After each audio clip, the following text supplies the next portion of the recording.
Hello दोस्तों मैं सौर आप लोगों का दोस्तों बहुत बहुत स्वागत करता हूँ अपने चैनल दोस्तों एके स्टडी लाइन पे। दोस्तों आप लोगों से रिक्वेस्ट है, अगर दोस्तों आप लोग वीडियो को शेयर नहीं किए हैं तो जाकर के दोस्तों वीडियो को ज़्यादा से ज़्यादा शेयर करिए। दोस्तों आप लोग सब्सक्राइब करो या ना करो, लाइक करो या ना करो, लेकिन दोस्तों वीडियो को शेयर करो ताकि वीडियो ज़्यादा से ज़्यादा लोगों के पास दोस्तों वीडियो पहुँचे। दोस्तों वीडियो ज़्यादा से ज़्यादा लोग के पहुँचने के पास का मतलब बस मेरा यही है, जितना ज़्यादा से ज़्यादा वीडियो देखा जाएगा उतना ज़्यादा से ज़्यादा ये क्या करेगा, मतलब ट्रेंडिंग में आएगा, तब मैं भी थोड़ा आगे हो पाऊंगा।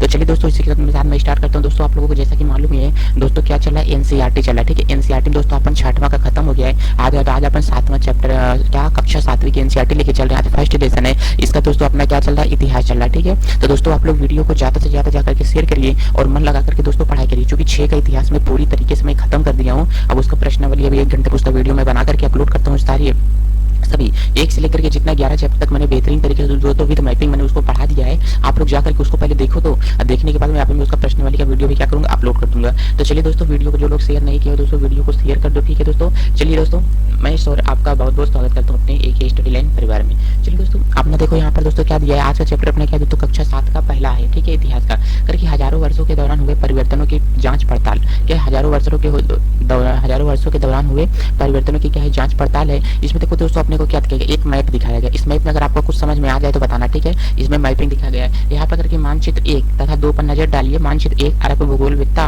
अल इद्रिसी ने 1154 ईस्वी में बनाया था। देखो तब के लोग भी कितने ज्ञानकार थे, मतलब कितने समझदार थे, मतलब अल इद्रिसी ने क्या किया था, सबसे पहला जियोग्राफिकल मैप बनाया था। ठीक है, सबसे पहले मतलब पृथ्वी का मैप बनाया था। तो यहाँ से एक क्वेश्चन पूछा जा सकता है, सबसे पहले मैप बनाने वाले व्यक्ति का नाम क्या है दोस्तों, अल इद्रिसी है। यहाँ जो नक्शा दिया गया है वह उसके द्वारा 11 कौन से सन में बना था, 1154 ईस्वी में बना था। यहाँ जो नक्शा दिया गया है उनके द्वारा बनाए गए दुनिया के बड़े मानचित्र का एक हिस्सा है और भारतीय उपमहाद्वीप को दर्शाता है, क्योंकि मानचित्र 2 का एक फ्रांसीसी मानचित्रकार ने 1720 ईस्वी में बनाया था। इसी की सहायता से ही वो भी बनाया गया है। 1720 ईस्वी में बनाया था। दोनों नक्शे एक ही इलाके के हैं मगर उनमें काफी अंतर है। अल इद्रिसी के नक्शे में दक्षिण भारत उस जगह है जहां हम आज जो है उत्तर भारत को ढूंढते हैं। श्रीलंका का द्वीप ऊपर की तरफ है। जगहों के नाम अरबी में दिए गए हैं। जब अरबी में दिए गए तो अपने को पढ़ना बहुत ही और मतलब असंभव कार्य सा लग रहा है। ठीक है, मतलब यहाँ पर ये बता रही है, मैप थोड़ा उल्टा है। ठीक है, यहाँ पर ये बता रहा है कि मतलब उनका जो उत्तर वाला हिस्सा है, आज का उत्तर वो है जो कि अभी क्या मतलब तब का उत्तर वो है जो कि मतलब तब का दक्षिण जो है आज का उत्तर बन गया है, ये इसमें बता रहा है। तो और आगे वाला दूसरा वाला क्या देखते हैं दोस्तों,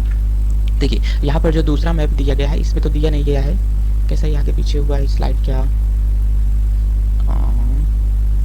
हाँ, अब कह रहे कि 12वीं सदी के, ध्यान से देखो यहाँ पर 12वीं सदी के दिया गया है और यहाँ पर क्या दिया गया है, क्योंकि मानचित्रकार कहाँ के हैं, फ्रांसीसी मानचित्रकार है। ठीक है, जो फ्रांसीसी मानचित्रकार है ना, यहाँ पे फ्रांस अपनी को दिखाया जा रहा है। फ्रांस कहाँ पर पड़ता है दोस्तों, यूरोप में पड़ता है। तो यूरोप में जब फ्रांस पड़ता है, देखो यहाँ पर छोटा सा देश है, ये वाला दोस्तों अपना क्या इंडिया है। और दोस्तों ये वाला अपने सभी जितने दिख रहे हैं आप लोगों को यही सब क्या है दोस्तों, एशिया है, कॉन्टिनेंट है, एशिया महाद्वीप है। ये वाला दोस्तों क्या है, यहाँ से यूरोप महाद्वीप है। ठीक है, और इसके बाद जो नीचे है ये वाला अपना क्या है, अफ्रीका महाद्वीप है। आप लोगों को जितना है ये वाला क्या है दोस्तों, अफ्रीका महाद्वीप दिया गया है। ये वाला दोस्तों क्या है, साउथ अमेरिका दिया गया है आप लोगों को। और ये वाला दोस्तों क्या है, नॉर्थ अमेरिका है। ठीक है, ये वाला जो आप लोगों को भाग दिख रहा है ना, ये वाला क्या है, नॉर्थ अमेरिका है। इधर छोटा सा भाग आपको रसिया दिखता होगा। ठीक है, और दोस्तों ये वाला भाग जो आपको दिख रहा है ये वाला क्या है दोस्तों, ग्रीन लैंड है। क्या है दोस्तों, ये वाला ग्रीन लैंड है। और दोस्तों ये वाला भाग जो दिख रहा है आपको क्या है दोस्तों, ये ऑस्ट्रेलिया है। और यहीं पर आपको एक नीचे लगा हुआ भाग दिखाई देगा, इसे अपन लोग क्या बोलते हैं, अंटार्कटिका। अंटार्कटिका बोलते हैं, क्या बोलते हैं, अंटार्कटिका बोलते हैं, जो कि यहाँ पर विजुअल नहीं वो नीचे कट गए। ठीक है, तो चलिए दोस्तों अपन लोग इसको स्टार्ट करते हैं। अब देखो जो फ्रांस है, फ्रांस के अगल बगल के देश कौन पड़ते हैं, फ्रांस की राजधानी क्या है दोस्तों, पेरिस है। अब यहाँ पर क्या पड़ता है, स्विट्जरलैंड पड़ता है। और यहाँ पर स्विट्जरलैंड और यहाँ पर क्या, लियोन है। फ्रांस ही इतना बड़ा देश है। ठीक है, ये जितना आपने को दिख रहा है दोस्तों ये सभी क्या है, फ्रांस है।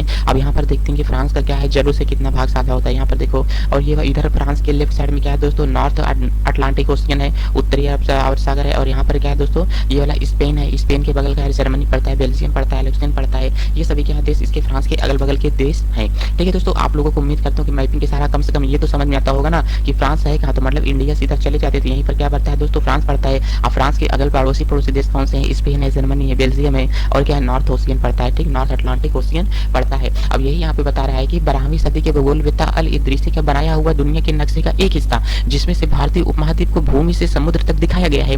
क्या भारतीय नक्शे को भूमि से समुद्र तक दिखाया गया, देखो इधर अगर देखते हैं तो गल्फ ऑफ बंगाल है। ठीक है, गल्फ ऑफ बंगाल मतलब बंगाल की इधर खाड़ी दिया गया, इधर वाला जो समुद्री एरिया होगा इसे दोस्तों अपन लोग क्या बोलते हैं, अरब सागर बोलते हैं। इसे क्या बोलते हैं, अरब सागर बोलते हैं। और यहाँ पर ये वाला क्या है, भारत का दक्षिणी हिस्सा है दोस्तों। ये जितना आपको यहाँ पर दिख रहा है ना, ये क्या है दोस्तों, भारत का दक्षिणी हिस्सा है। ठीक है, यहाँ पर ये भारत के दक्षिणी हिस्से मतलब यहाँ पर ये थोड़ा अपने को समझ में आ रहा है। यहाँ पर ये किसका मैप दिया गया है दोस्तों, तो अपने इंडिया का मैप यहाँ पर अपने को बताया गया है। और यहाँ पर एटलस के नुवो के अनुसार यह उपमहाद्वीप है। 18वीं सदी के आरंभ में गुलाम द लिस्से के एटलस नोवो के अनुसार यह उप महाद्वीप है। अलग अलग यहाँ पर क्या है इस मानचित्र में दिए गए हैं और उनमें से कुछ जाने पहचाने नाम भी हैं, जैसे कि उत्तर प्रदेश का कन्नौज। इसमें क्या कन्नौज अपने को दिख रहा है क्या? इसमें से इतना छोटा सा दिया है कि उत्तर प्रदेश यहीं कहीं इधर ही है, तो इधर ही क्या ये अपना क्या इधर यूपी का साइड है, ठीक है, इधर ही कहीं अपने को कन्नौज लिखा होगा। अगर आप लोग को मिल जाएगा तो बस चैट बॉक्स में कमेंट करना जरूर, ठीक है। अब देखो यहाँ पर दिख क्या है करके, जैसे उत्तर भारत का कन्नौज मानचित्र 2 पहले मानचित्र के 1 बनने के लगभग 600 वर्ष बाद बनाया गया है। इस अवधि में उप महाद्वीप के बारे में सूचनाएं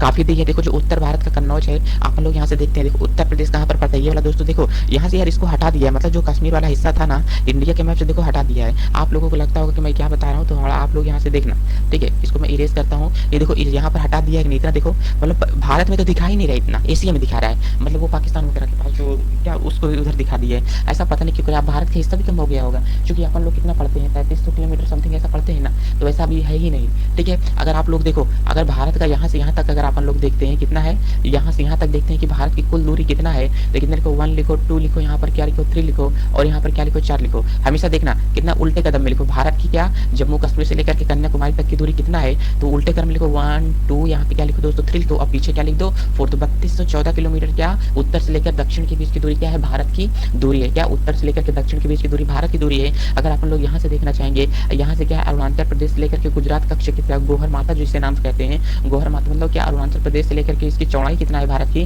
गुजरात तक की, इसको क्या लिखेंगे पहले 2 बार दोस्तों, कितना लिखो 3 लिखो, 3 त्रिक का कितना लिखो 9 लिखो, 3 कितनी बार लिखो 2 बार लिखो, तो यहाँ पर कितना हो गया 2933 किलोमीटर, कितना है 2933 किलोमीटर भारत की चौड़ाई है। और यहाँ भारत की ऊपरी सिरे के मतलब जम्मू कश्मीर से लेकर के कन्याकुमारी तक की दूरी कितना है 3233 किलोमीटर है। लगभग लगभग देखते हैं दोनों क्या है थोड़ा बहुत सेम ही है, ठीक है। आगे यहाँ पर देखते हैं जो उत्तर भारत में मत देखो, ये भारत के क्या उत्तर प्रदेश का दोस्तों, उत्तर प्रदेश एक राज्य है और उत्तर प्रदेश का ये क्या है कन्नौज है, ठीक है। अब उत्तर प्रदेश का मैप अपन लोग देख के चलते हैं, जो लोग नहीं देखो मैं उत्तर प्रदेश का अलग से ही पूरा पढ़ा दिया हूँ मैं, ठीक है। अब यहाँ पर क्या पड़ता है दोस्तों, उत्तर प्रदेश का ये कन्नौज पड़ता है, ठीक है, आप लोगों को दिख रहा होगा। यही यहाँ पर बदल रहा है कि काफी बदल गई थी, क्या बदल गई उपमहाद्वीप के बारे में जो सूचनाएं बदल गई थी, यह नक्शा हमें ज्यादा परिचित लगेगा। उनमें से विशेषकर तटीय इलाकों के बारीक ब्यौरे देखकर आश्चर्य होता है कि यूरोप के नाविक व्यापारी अपनी समुद्री यात्रा के लिए इस नक्शे का इस्तेमाल किया करते थे। और यहाँ पर कह रहा है कि नई और पुरानी शब्दावलियां इसमें अपने को दिखाई गई हैं। देखो जो नई और पुरानी शब्दावली मतलब पुराने समय में किस देश को क्या बोलते थे, मतलब अभी नए वर्ड में क्या यूज करते हैं, क्योंकि अगर समय के साथ साथ सूचनाओं के संदर्भ बदलते रहते हैं तो भाषा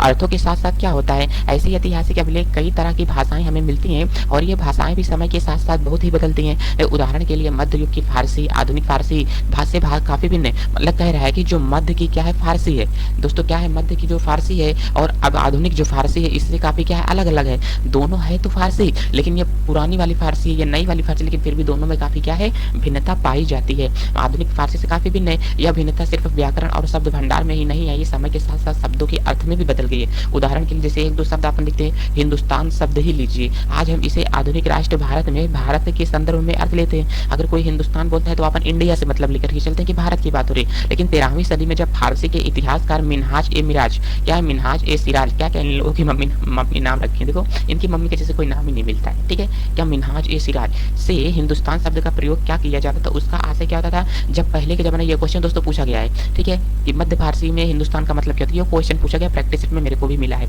देखो कह रहा है कि मतलब क्या पुराने समय में जो क्या होता था हिंदुस्तान होता था, यहाँ पर लिख दो क्या ऊपर, देखो क्या होता था जो हिंदुस्तान होता था, आखिर वहाँ पे हिंदुस्तान का मतलब किससे किससे होता था, पंजाब से होता था और हरियाणा से होता था, मतलब क्या पंजाब हरियाणा।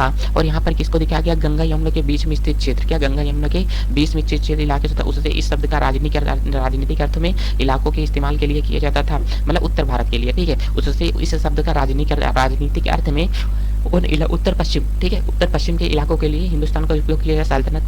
सल्तनत के प्रसार के साथ साथ इस शब्द के अंतर्गत आने वाले, ठीक है, सल्तनत। देखो यहाँ पर मैं आप लोगों को सातों दिखा रहा हूँ, आखिर यूरोप कहाँ पर है, ठीक है। आप लोगों को मैं यहाँ पर दिखाता हूँ कि यूरोप कहाँ पर दिखाया गया। देखो यहाँ पर पूरा मैं विश्व का मैप लेकर के आया हूँ आप लोगों के लिए। ये जितना पिंक कलर का दिख रहा है, जितना क्या भगवा कलर का दिख रहा है आप लोगों का, यहाँ पर दोस्तों क्या है, ये सभी एशिया है। और ये वाला दोस्तों अपना क्या है यूरोप है। ये अफ्रीका दिख रहा है, अफ्रीका द्वीप दिख रहा है आप लोगों को। यहाँ पर ये क्या ऑस्ट्रेलिया है दोस्तों, ये अंटार्कटिका है, ये साउथ अफ्रीका है दोस्तों, ये क्या है नॉर्थ अफ्रीका है। टोटल कितने हो गए यहाँ पर, एक ये क्या है एक है दोस्तों, ये 2 है, ये क्या है अपना 3 है, ये वाला 4 है, ये 5 है, ये 6 है दोस्तों, कितने है 7 है, ठीक है। ये 7 महाद्वीप है। अब इसके बाद अपन देखते हैं, देखो एशिया और यूरोप को अगर अपन अगर अपन मिला करके पढ़ते हैं तो यूरेशिया बोला जाता है। एशिया और यूरोप को मिलाकर पढ़ेंगे तो क्या बोला जाता है? यूरेशिया बोला जाता है। जब कभी भी बात आपके सामने आती है तो मतलब समझ लीजिए पूरे यूरोप अगर मैं बोल रहा हूँ तो यही किसी देश की बात है। फ्रांस अभी अपन लोग देखे तो फ्रांस कहाँ पे था? यहीं पे तो था, मालूम है कि नहीं? चलो, तरह के क्षेत्र भी आगे बढ़ाते गए, लेकिन हिंदुस्तान शब्द में दक्षिण भारत का समावेश कभी नहीं हुआ। इसके विपरीत 16वीं सदी के आरंभ में बावन ने हिंदुस्तान शब्द का प्रयोग उपमहाद्वीप के भूगोल, पशु पक्षियों और निवासियों के लिए संस्कृत का अर्थ वर्णन करने के लिए किया था।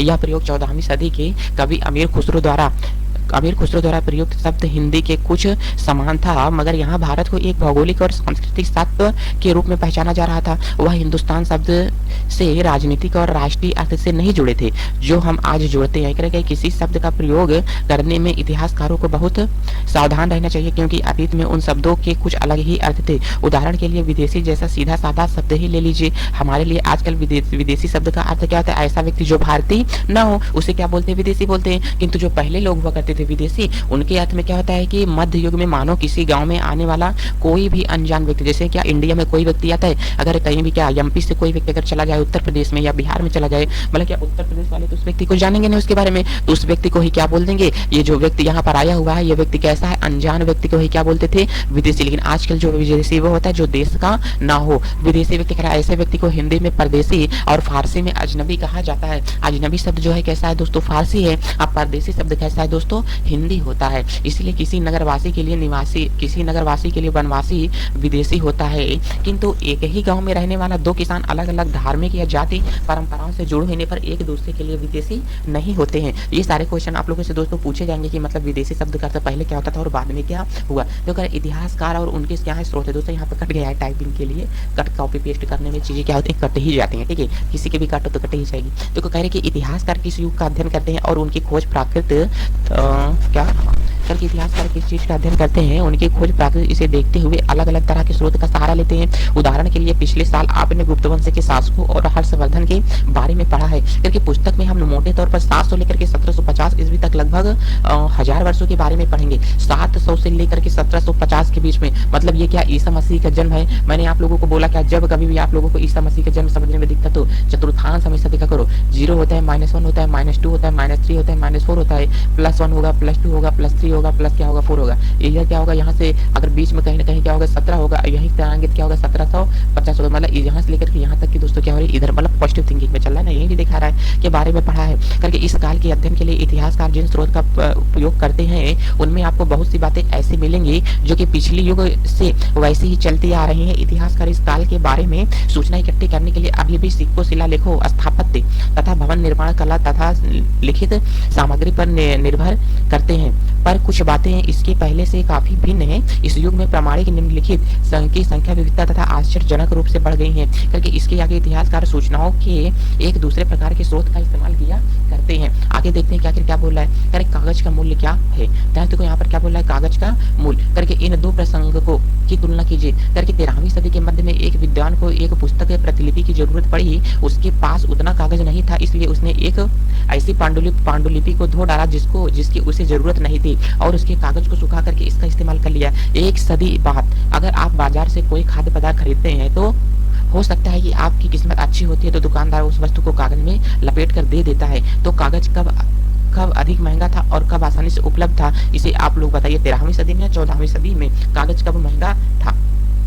चलो आप कहने लगे, ध्यान देखो, करने लगे करके इस समय के दौरान कागज क्रमशः सस्ता होता गया, बड़े पैमाने पर उपलब्ध भी होने लगा। करके लोग धर्म ग्रंथ, शासकों तथा वृत्तांत, संतों के लेखन तथा अर्जित उपदेश, अदालतों के दस्तावेज, हिसाब, करों के खाते आदि लिखने में इसका उपयोग करने लगे। धनी व्यक्ति, शासक, जैन मठ तथा मंदिर पांडुलिपियां एकत्रित किया करते थे। पांडुलिपियों को पुस्तकालयों तथा अभिलेखागारों में रखा जाता था। इन पांडुलिपियों तथा दस्तावेजों के इतिहासकारों को बहुत सारी विस्तृत जानकारी मिलती है, मगर साथ ही इनका उपयोग कठिन हो जाता है। देखो मैंने आप लोगों को पांडुलिपियां तथा अभिलेख मैंने आप लोगों को बताया था। ठीक है, पांडुलिपियां क्या होती है? मतलब किसी भी पुराने समय में जो वस्तुएं प्राप्त हुई हैं, मतलब जो लिखित रूप में प्राप्त हुई हैं।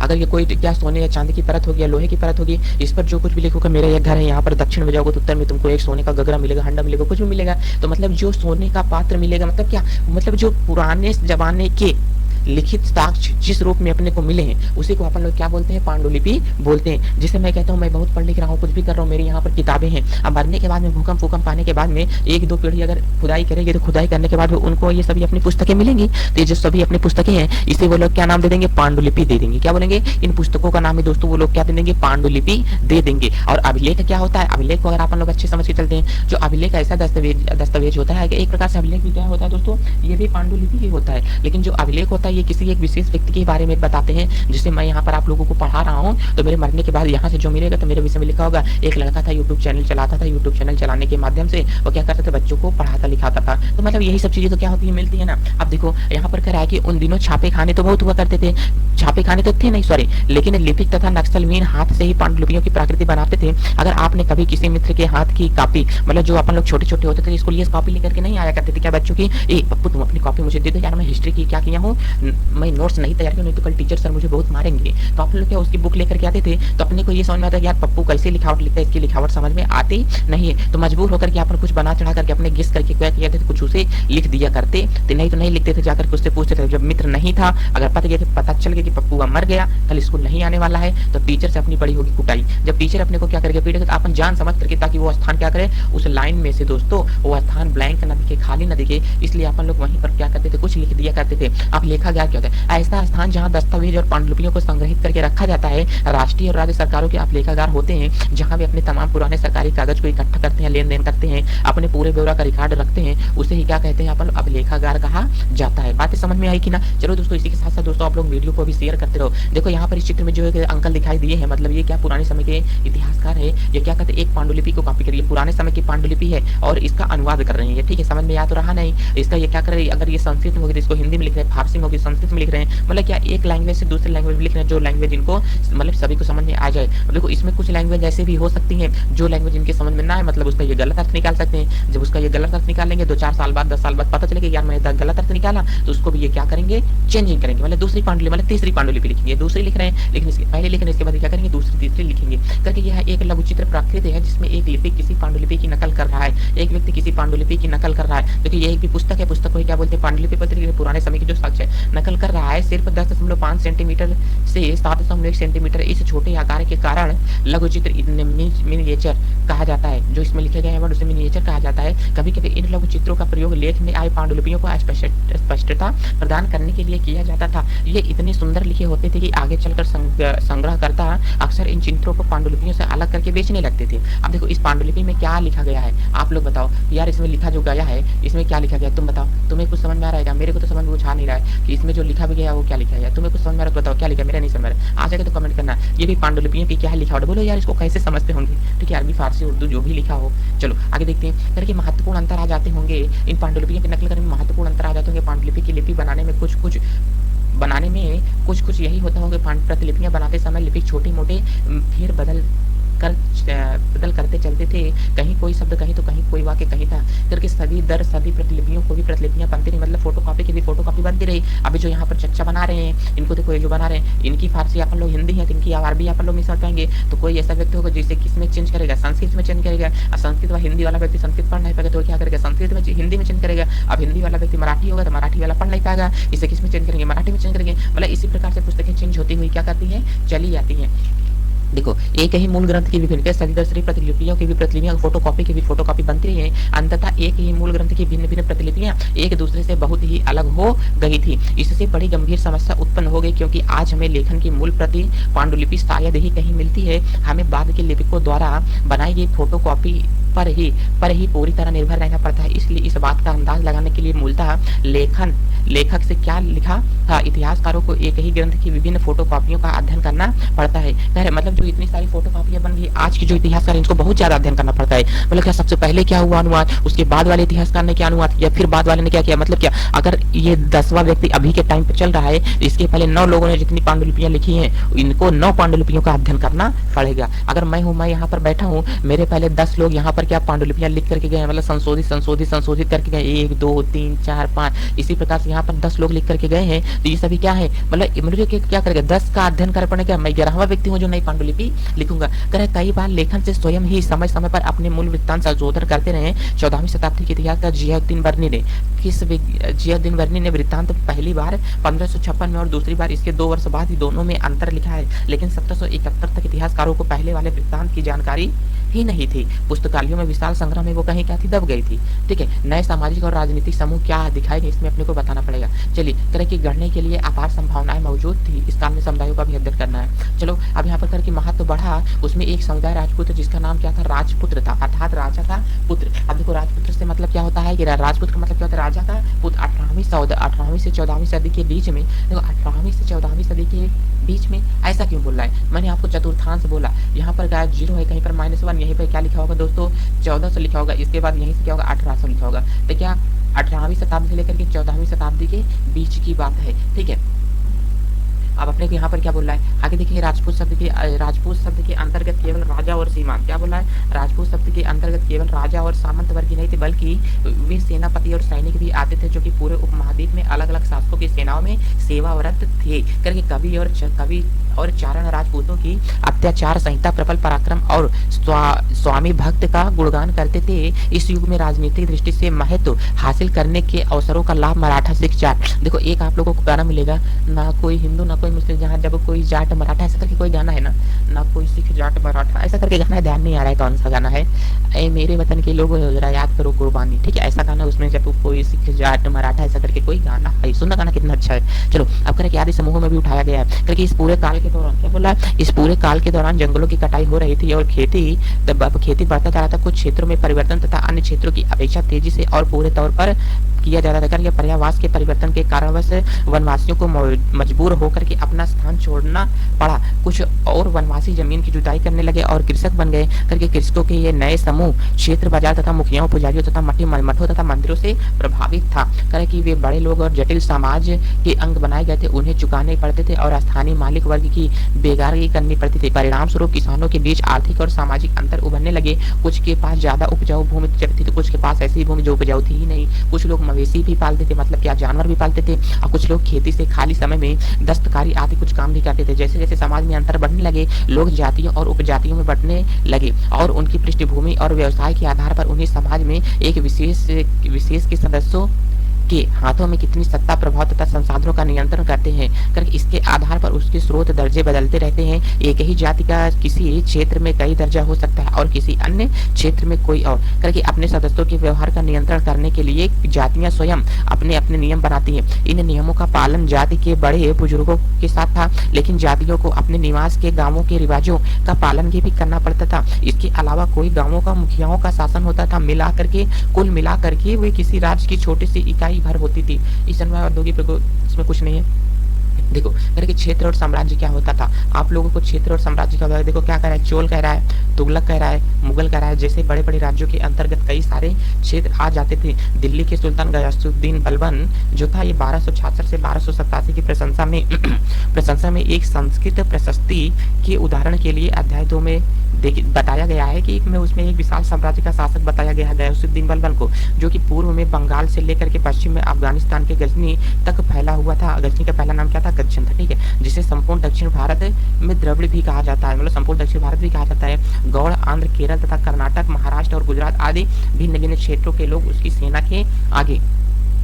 देखो अब यहाँ पर अपने को क्या मिल रहा है कि सिविस्तान, गया, गुजरात। देखो अब यहाँ पर अपने को सभी राज्य इसमें क्या रोमन अंकों में दिखाए गए हैं। ठीक है, उच्च कुहारम, यहाँ पर देखो ये क्या है, दूसरा राज्य इसमें कितना लिखा गया, इसे क्या बोलते थे, उच्च बोलते थे, इसे उच्च बोला जाता था। ठीक है, इसे आप लोग देखना है, कुछ है करके भाषा तथा क्षेत्र क्या होते थे। क्योंकि सन 1318 में कवि अमीर खुसरो ने इस बात पर गौर किया था कि इस क्षेत्र के हर क्षेत्र की एक अलग अलग भाषा होगी। सिंधी, लाहौरी, कश्मीरी, करके द्वार समुद्री दक्षिण कर्नाटक में बोली जाएगी, तेलंगानी कहाँ पर बोली जाएगी, आंध्र प्रदेश में बोली जाएगी, और गुजरी कहाँ पर बोली जाएगी, गुजरात में बोली जाएगी, बारी कहाँ बोली जाएगी, तमिलनाडु में, गौड़ी कहाँ पर बोली जाएगी, बंगाल में, अवधी कहाँ पर बोली जाएगी, पूर्वी उत्तर प्रदेश में, और हिंदवी दिल्ली के आसपास के क्षेत्रों में हिंदी भी बोली जाएगी। अमीर खुसरो ने आगे बतलाया है कि इन सभी भाषाओं के विपरीत एक भाषा संस्कृत भी है, जो कि किसी विशेष क्षेत्र की भाषा भाषा नहीं है, यह एक प्राचीन भाषा है जिसे केवल ब्राह्मण जानते हैं, आम जनता नहीं जानती है। क्योंकि देखो इसके पहले क्या हुआ था, जो ब्राह्मण और जो उनके दरबारी होते थे वही तो संस्कृत बोला करते थे। आप लोगों को 11 चैप्टर में कक्षा 6 के इतिहास में 11वीं में पढ़ा दिया हूं। अगर आप लोग 11वां कक्षा 6 के हिस्ट्री नहीं देखे हो दोस्तों, तो जाकर के उसे आप लोग पहले देखो, क्योंकि जितने भी यहाँ पर अपने को दिखाए गए हैं ना, सभी एक दूसरे से लिंक करते हुए यहाँ पर सारी चीजें चल रही है। जब तक आप लोग की प्रीवियस चीजें आप लोग क्या करोगे देखोगे नहीं,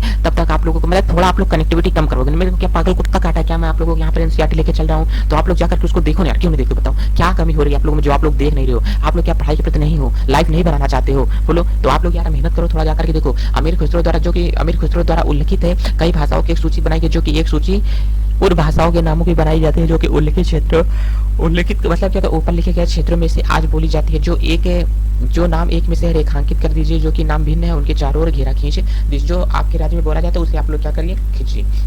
देखो कह रहा है कि 700 तक क्योंकि सन 700 तक कई क्षेत्रों के आसपास अपने भौगोलिक आयाम तय हो चुके थे और उनकी अपनी भाषा तथा सांस्कृतिक भाषाएं विशेषताएं स्पष्ट हो गई थी। अध्याय 9 में आपको इसके बारे में और अधिक जानकारी मिलेगी, मतलब कक्षा 7वीं के 9वीं अध्याय में पढ़ेंगे करके विशेष शासक राजवंशों से भी जोड़े गए थे। इन राज्यों के बीच काफी टकराहटें चलती थी। कभी कभी चोल, खलजी, तुगलक और गुजरात जैसे राजवंश अनेक क्षेत्रों में फैला एक विशाल साम्राज्य भी खड़ा कर लेते थे और ये सभी साम्राज्य समान रूप से स्थिर या सफल नहीं हो पाते थे। उदाहरण के लिए अध्याय 3 और 4 की तालिका की तुलना कीजिए। कर खलजी और मुगल वंश के शासक कितनी अवधि तक चले। दरअसल मैं इसे खिलजी पढ़ता हूँ, ठीक है, ये खिलजी है भी, ठीक है, खिलजी वंश। ये पहले खलजी बोलते लेकिन यह क्या है, खिलजी वंश है। इसी को देख के थोड़ा बड़ा हेरफेर हुआ। 18वीं सदी में मुगल वंश का पतन के ढलान पर था। फलस्वरूप क्षेत्रीय राज फिर से उभरने लगा। अध्याय 10 में बताया गया है, लेकिन वर्षों के जो सर्वश्रेष्ठ साम्राज्यों का शासक था उससे क्षेत्रों की प्रकृति ही बदल गई। उन पर कई छोटे छोटे राज्यों का शासन चलता था और उन राज्यों की बहुत सी बातें इस उपमहाद्वीप के अधिकतर भाग पर फैले हैं। इन क्षेत्रों की विरासत में भी मिली है। इस तथ्य का पता हमें उन कई परंपराओं से चलता है जो इन क्षेत्रों को उभरी है। इन परंपराओं में से कुछ एक दूसरे से भिन्न है और कुछ समान है। ऐसी परंपराएं हमें प्रशासन, अर्थव्यवस्था के प्रबंध तथा उच्च संस्कृत तथा भाषा के संदर्भ मिलते। सन 1700 लेकर 1750 के बीच के 1000 वर्षों में कई विभिन्न की प्रकृति एक दूसरे से कट करके अलग अलग ही पनपी है। हालांकि उनके चरित्र तथा अपनी क्या विशिष्टताएं, मगर समन्वय सभी क्षेत्र ताकतों का प्रभाव उन पर पड़ा। देखो इसमें कुछ है नहीं यार, पुराने और नए धर्म, इसमें अपने को कुछ मिलेगा। देखो करके इतिहास के जिन 1000 वर्षों की पड़ताल हम कर रहे हैं, इनके दौरान धार्मिक परंपराओं में कई बड़े बड़े परिवर्तन आए, जैसे कि दैनिक तत्व में लोगों की आस्था कभी कभी बिल्कुल ही व्यक्तिगत स्तर पर होती थी और मगर आमतौर पर इस आस्था का स्वरूप महत्वपूर्ण होता था। करके किसी दैविक और तत्व की सामूहिक आस्था यानी कि धर्म प्रायः स्थानीय समुद्री करके समुदायों के सामाजिक और आर्थिक संगठन से संबंधित थी। जैसे जैसे इन समुदायों का क्या था, सामाजिक संसार बदलता था, इनकी अवस्थाओं में भी परिवर्तन होता था। आज हम जिसे हिंदू धर्म कहते हैं उससे भी इस युग में महत्वपूर्ण बदलाव आए हैं। इन परिवर्तनों में से नए देवी देवताओं की पूजा, राजाओं, मंदिरों का निर्माण तथा समाज में पुरोहितों के, ब्राह्मणों का निर्माण भी महत्व बढ़ता जा रहा है। देखो जो हिंदू देखो धर्म कितने हैं अपने चाप करके हिंदू, ठीक है, सभी धर्मों सभी लोगों को पता है करके संस्कृत में ग्रंथों के ज्ञान के कारण कि समाज में ब्राह्मणों का बड़ा आदर होता था। यार सब लोग सोच रहे कुछ बता नहीं रहा है, केवल पढ़ता ही चला जा रहा है। यार इसमें कुछ है ही नहीं, इसमें भी क्या बताऊं, इसमें कुछ ऐसी टॉपिक नहीं मिलेगी, मैं आप लोगों को मैप पर कुछ ही नहीं मिल रहा, मैं आपको उद्देश्य बता कर समझाऊं करके। इनके संरक्षण के नए शासक थे जो कि स्वयं प्रतिष्ठा चाह में ये थे कि इन संरक्षकों का समर्थन होने के कारण समाज में दबदबा और भी बढ़ जाता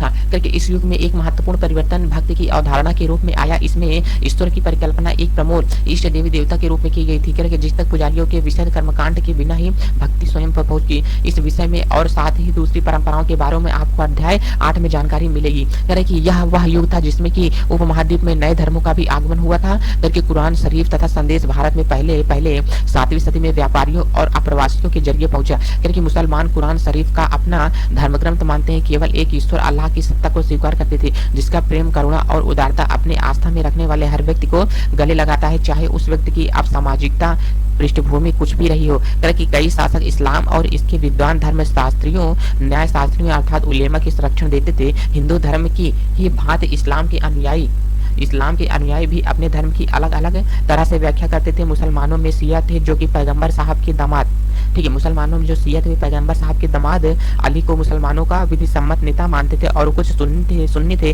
जो कि खलीफाओं के संप्रभुत्व को स्वीकार करते थे। इस्लाम के आरंभिक दौर में इस धर्म का नेतृत्व करने के खलीफा कहलाते थे, मतलब इस्लाम धर्म को मानने वाले लोग क्या कहलाते थे, खलीफा मानते थे। और आगे चल के इनकी परंपरा चलती गई। इस्लामी न्याय सिद्धांत विशेषकर भारत में हनफी और सफी ऐसे सिद्धांत की विभिन्न परंपराओं में भी क्या है, इसका भी वर्णन किया गया है करके। इतिहास और समय और इतिहास के कालखंडों पर विचार इतिहासकार, ठीक है।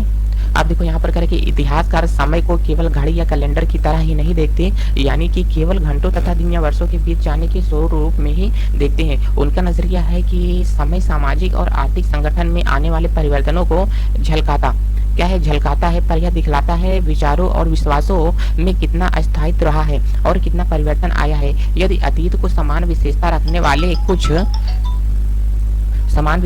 वाले कुछ बड़े बड़े हिस्सों में क्या किया जाता है, इसे जाना जाता है। करे कि युगों या कालों में बांट दिया जाए तो समय का अध्ययन कुछ आसान हो जाता है। 19वीं सदी के मध्य में अंग्रेज इतिहासकारों ने भारत के इतिहास को 3 युगों में बांटा, और हिंदू, मुस्लिम और ब्रिटिश। यह विभाजन जो था 19वीं सदी के मध्य में है करके अंग्रेजी इतिहासकारों ने भारत के इतिहास को 3 युगों में बांटा था, हिंद, मुस्लिम और ब्रिटिश करके। यह विभाजन इस विचार पर आधारित थे कि शासकों का धर्म ही एकमात्र महत्वपूर्ण ऐतिहासिक परंपरा होता था और अर्थव्यवस्था, समाज और संस्कृति में और कोई भी महत्वपूर्ण बदलाव नहीं आता। इस दृष्टिकोण में इस उपमहाद्वीप की अपार विविधता की भी उपेक्षा की जाती है करके। इस काल में विभाजन को आज बहुत कम इतिहासकार ही स्वीकार करते हैं करके। अधिकतर इतिहासकार आर्थिक तथा सामाजिक कारणों के आधार पर ही अतीत है करके विभिन्न कालखंडों की विशेषताएं तय करते हैं करके। पिछले साल आपने जो इतिहास पढ़े थे उनमें से प्राचीन सभाओं के कई प्रकारों का समावेश किया गया था क्योंकि प्रारंभिक दौर के कृषि कर्मी शहरों और गाँवों के निवासी थे,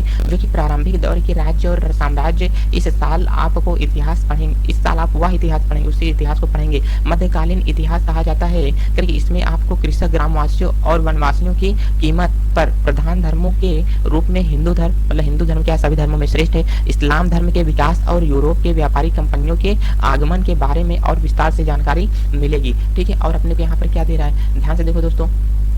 चलिए दोस्तों, आप इसी के साथ अपना दोस्तों चैप्टर समाप्त होता है। दोस्तों आप लोग अगर वीडियो को शेयर नहीं किए हो तो दोस्तों जाकर के आप लोग भी वीडियो को शेयर करो ना यार। ठीक है दोस्तों, जब तक आप लोग वीडियो को शेयर नहीं करोगे तब तक क्या हो यार, बोलो। चलिए ठीक है।